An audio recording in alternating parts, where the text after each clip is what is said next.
Ready to dive into the world of stablecoins and effortlessly acquire USDT on Kraken Pro? First, if you're new to Kraken Pro, head to their website and sign up for an account by providing your email, a secure password, and completing the initial verification steps. Next, boost your account security and unlock higher deposit and withdrawal limits by verifying your identity.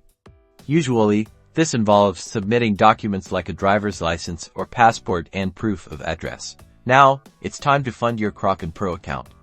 You can deposit fiat currency like USD or via bank transfer, or deposit other cryptocurrencies you already own like Bitcoin or Ethereum. Navigate to the USDT/USD trading pair on the Kraken Pro platform, then choose between a market order for immediate execution at the current price or a limit order to buy USDT at a specific price you set.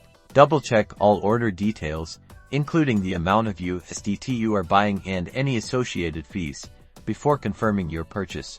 Once your order is filled, your newly acquired USDT will appear in your Kraken Pro wallet, ready for trading, investment, or transferring to another wallet. Finally, always remember to prioritize security by enabling two-factor authentication, using strong passwords, and being cautious of phishing attempts to safeguard your digital assets on Kraken Pro.